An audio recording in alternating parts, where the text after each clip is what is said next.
Hello again everybody, welcome back to another review. So today we have the brand new 2017 Suzuki V-Strom 1000. Now this bike was brought out on Friday, it is now Monday, so I'm not quite the first to be able to review it because obviously all the magazine guys will have got there first and a few other people, but I've managed to grab it quite early on, so that's quite nice. So at first glance, it's not really that much different to the 2014 version. The look's pretty much the same. The only real addition looks-wise is this little kind of plastic cowl at the bottom here, which kind of helps protect the engine and everything else. However, it has been through some relatively interesting upgrades. So we've got Euro 4 compliance, obviously. Now, they've not actually needed to change an awful lot for this. It's lost about a foot-pound of torque, but to be honest, that wasn't enough for them to need to really change the engine or anything. It just wasn't enough of a difference. So the engine's pretty much the same. It's just a bit tuned down, basically. Now, the biggest rival for this bike is obviously going to be the Honda Africa Twin. So in comparison, the Africa Twin is close to 11 grand for the base manual model. This is close to 10 grand, so there's near enough a grand's difference. This is about a grand cheaper. But does that mean you get a grand less of a bike? Well, not really. On paper, this thing has 10 more horsepower and about 2 more newton meters of torque. Now that's not really enough to write home about. It pretty much puts it on the same level. Weight-wise, they pretty much both weigh exactly the same. People have said that the Africa Twin is better at hiding its weight.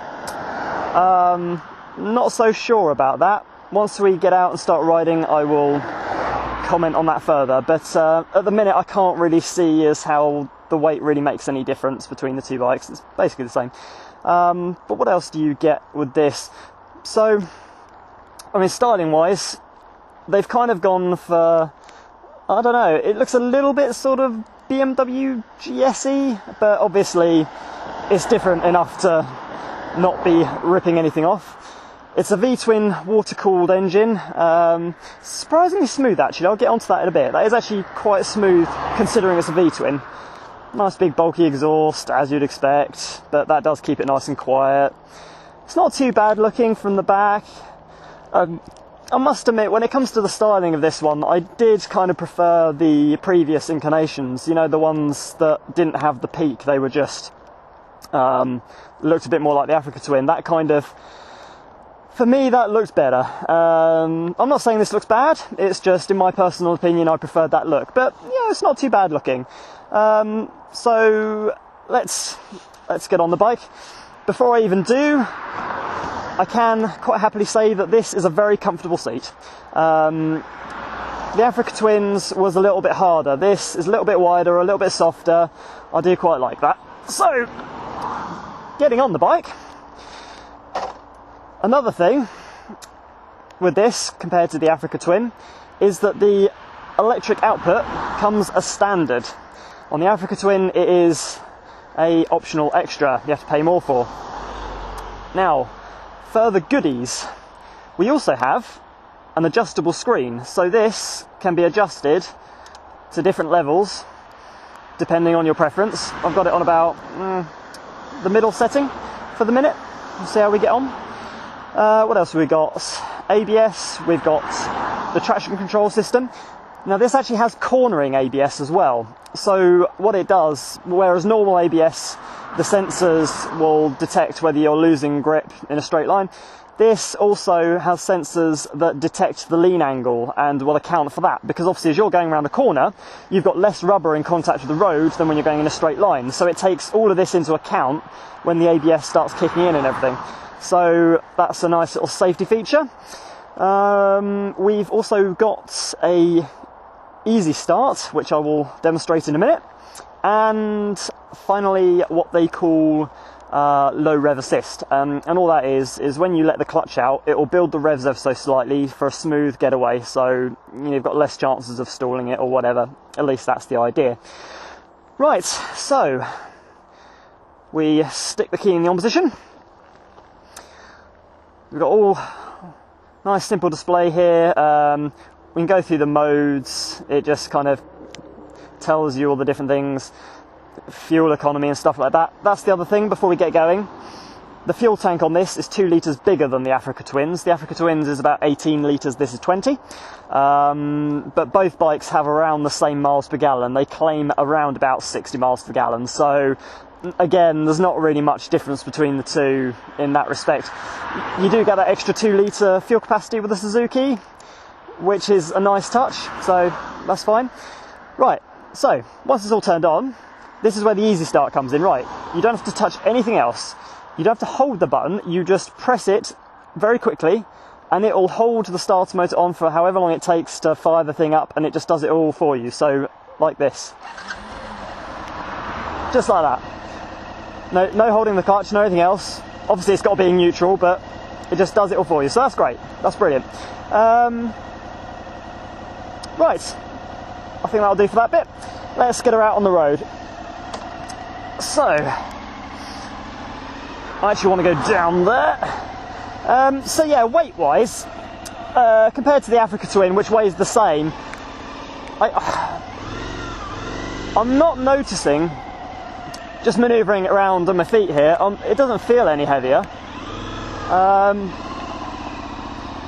It feels about the same, to be honest, if I'm completely honest with you. Right.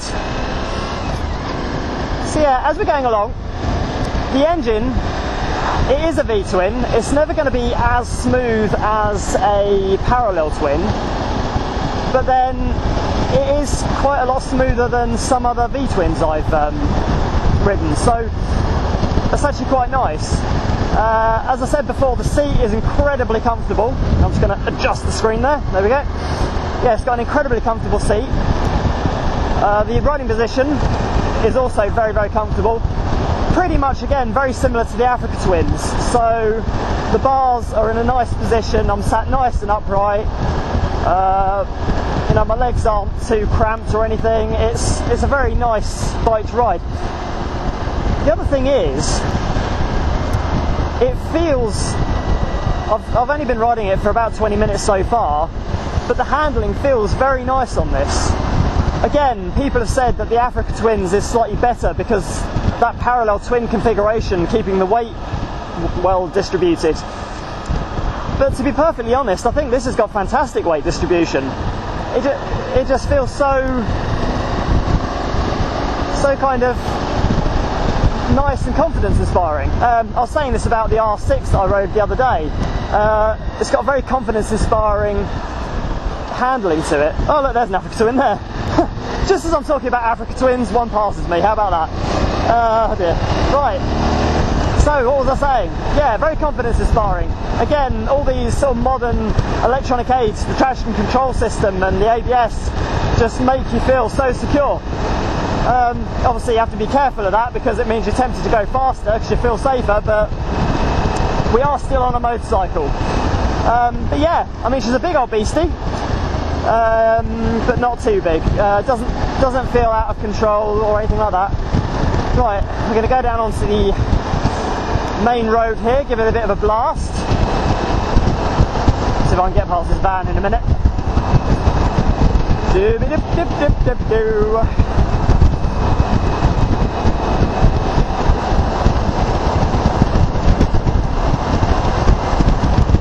Alright, here we go.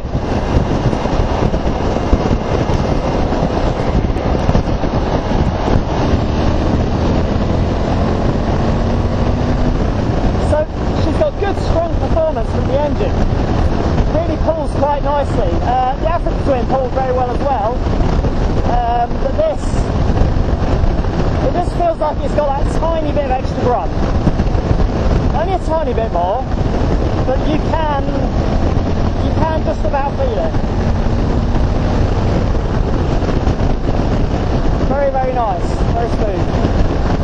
She does get a little bit sort of more vibrating once you get up to the higher revs, but then again, so did the Africa Twin. So these bikes, so far, between the two, they're really kind of on a level playing field, really. I can't think of anything right this second make the Africa Twin worth the extra £1,000? We'll discuss that in the summary at the end, I think. But so far, I'm just not seeing it. Thinking a bit naughty here. Probably back up a little bit.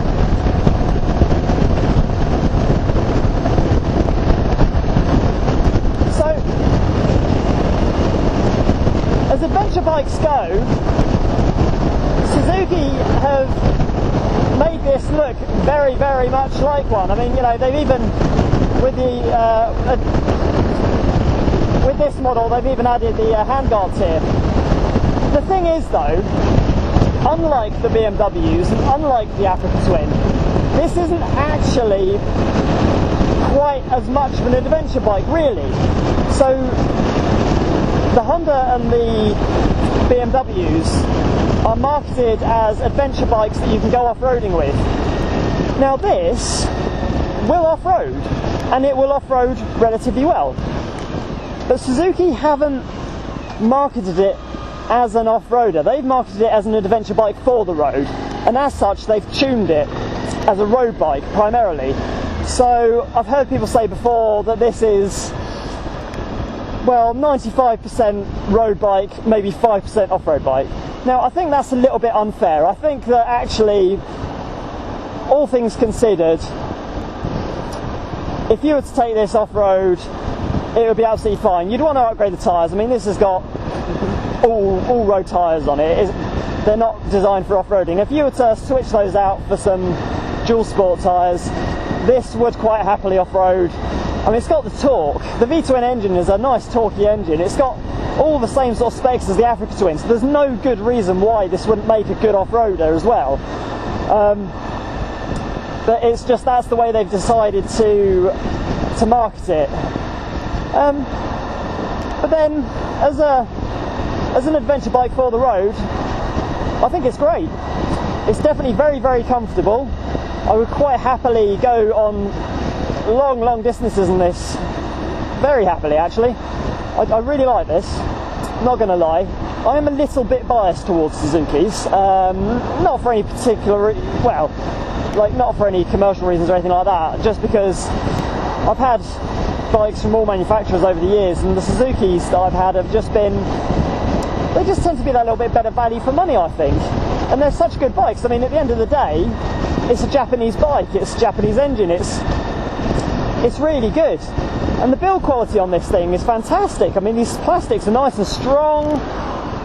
It's built beautifully. I mean, Suzukis do have a reputation for having papier-mâché bolts, and I don't imagine this is going to be any different, but, well, they seem to last. I mean, you know, I'm not complaining. But I'll tell you what, the handling on this thing, just going back to that, I don't know whether it's because it's got full road tyres on it, or whether it is just because the weight distribution is so good on this, but it feels so much better than the Honda. I mean, there'll be people out there that disagree with me, but I think it does. I think it feels fantastic. Certainly going at low speeds around corners, it just, yeah, feels pretty good. Pretty damn good indeed. Right. What else was I going to say? Sorry, got a bit distracted with that.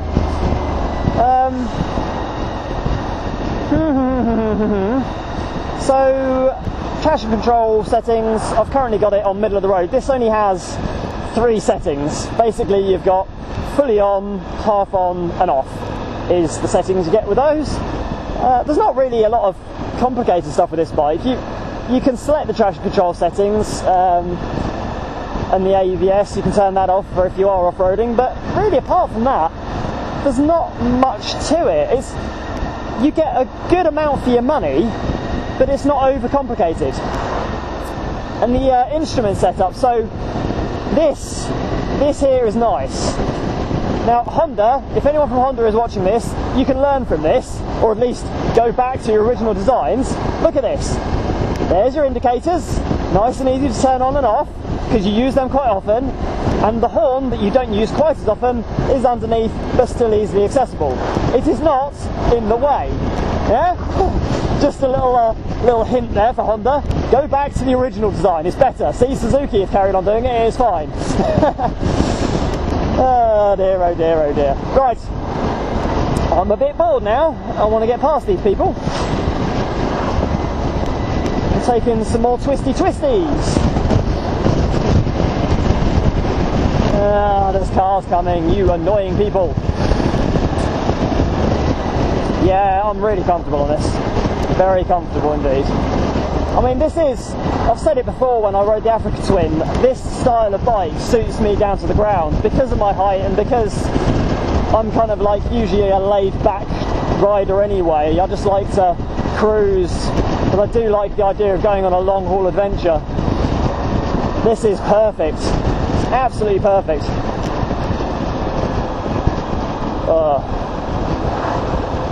If a little boring at these speeds. And I'll say this, it is comfortable at these speeds, smooth, it's handling nicely, it's just a bit dull. I think the problem is though, this is the 1000cc variant, there is a 650. I mean, I'm doing 40 odd miles an hour, but it feels like about 20. It's because the bike's so big and comfortable, you get that with bikes. It's kind of similar with cars as well. The bigger, more powerful ones kind of feel like they're going slower than they actually are, which again I see as a bit of a danger because it kind of encourages you to speed a little bit, but then if you're going on a long haul adventure you want that extra power, you know, to make it a comfortable ride. So swings and roundabouts really. I mean, if I had to pick between the 650 and the 1000, I'd go for the 1000 because the fuel economy, I mean, a claimed close to 60 miles to the gallon. That's fine, that's brilliant, that is quite good. Out of a 1000cc bike, just over 100 brake horsepower, this is ideal, I think. The 650, I will test ride it at some point and do a comparison between the two, but to be perfectly honest, I think if you've got the option, if your license will allow you to go for the 1000, I think go for the 1000. That would be my personal opinion. Oh, come on, peoples. I would like to go. And, oh man, we're doing nearly 45. But it's a 50. Why so slow?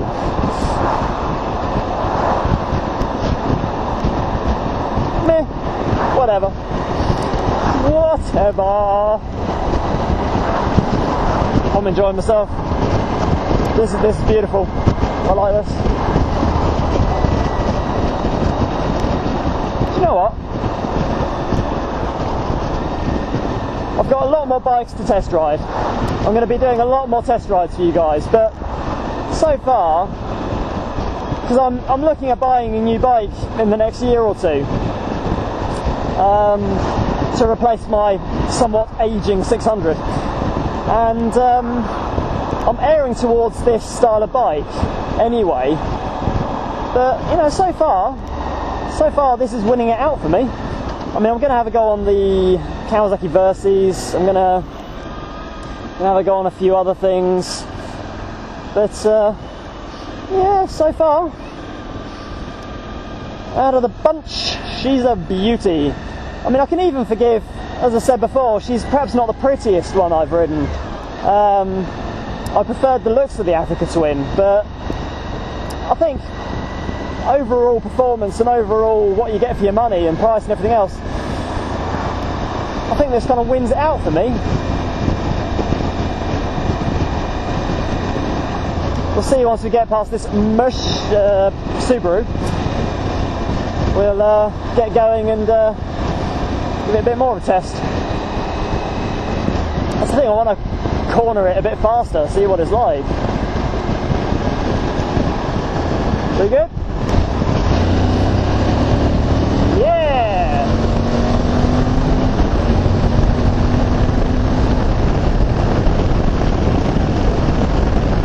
She's strong. That's a strong engine. I mean, I 2014 model, so I can't really comment as to whether that 1 foot-pound of torque that it's lost has made any difference, but honestly, if it has, it's not made enough difference for me to care. It's still got plenty of power. You don't need much more, or any more really. I certainly wouldn't want any more power than this. I mean, we're in 6th gear, we're in top gear, and that pulls. That's pulling in top gear up this hill like an absolute beast. My God, that's good. That's really good. I mean, Christ, you could practically get up in 6th gear and ride it in that all day long. Yeah, no, that pull in top gear that's good.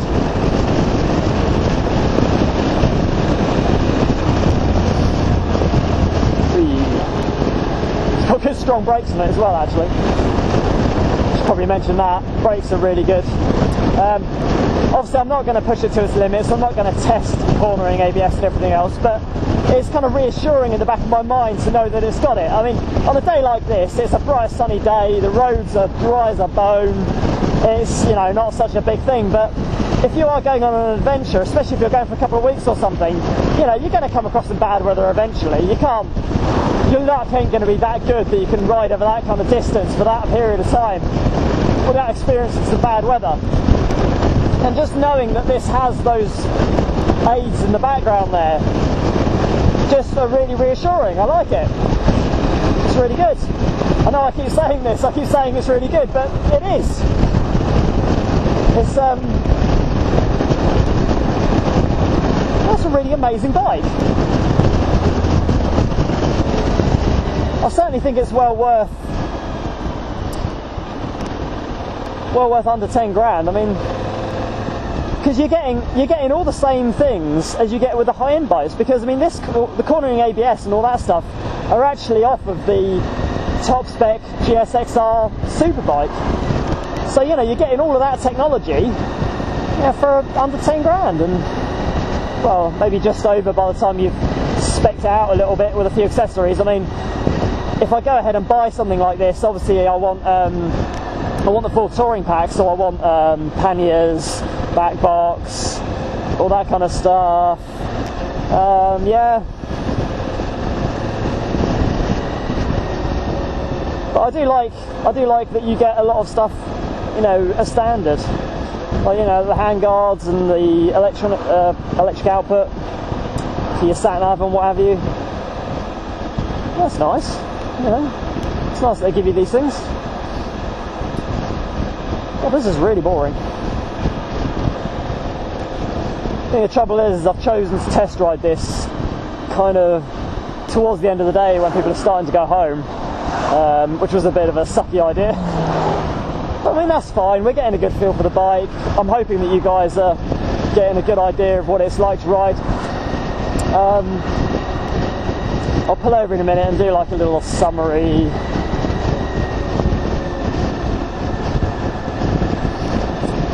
I probably won't go out onto the villagey roads. I'll talk you through it. So I did go out on the country roads just before I started filming, actually, and I was taking in the corners, and it flows around them so nicely. It's, as I said before, so well balanced, so well planted, it's really grippy. I mean, I've said this about quite a few of the bikes I've ridden recently, but really, you know, the current crop of bikes that are coming up are really good. You know, bearing in mind that, you know, they have to be restricted for Euro 4 emissions, and manufacturers are trying to save money and make the most money they can out of bikes and cut corners where they can. But even with all things considered, the current crop of bikes this year, I think, in my opinion, are really good. I mean, tell me if I'm wrong, but I think they are. I think we've been spoiled this year, I reckon. I wish Suzuki would have brought out more bikes this year, though. They are a bit lacking. They're bringing out a couple of 250s, they brought out this, but really that's it for a couple of years now. They're not going to be bringing out many new models for a while, which is a bit of a shame because they've had a bit of a slow period recently anyway. They've only recently started coming back into the scene, and you know, it's a shame that they're only bringing out a few this year, but that's fine. You know, I can say hand on heart that what they have brought out so far has been really good, so hopefully in a couple of years' time, when they start bringing out more models, it'll follow that trend and we'll get some really, really good bikes. Because I like Suzuki, like I said before, it's a personal preference just because of value for money and stuff like that, and I'd like to see more from them. That's not to say I don't like other bikes, because as anyone that's seen my previous reviews will know, I absolutely loved that Honda Rebel. That was a good bike, really like that. But yeah, Suzuki's kind of like a personal favourite there. There you go. There you go. Right. There's actually a pub coming up soon, so I will pull over there and give you guys a summary, because everybody likes a good summary.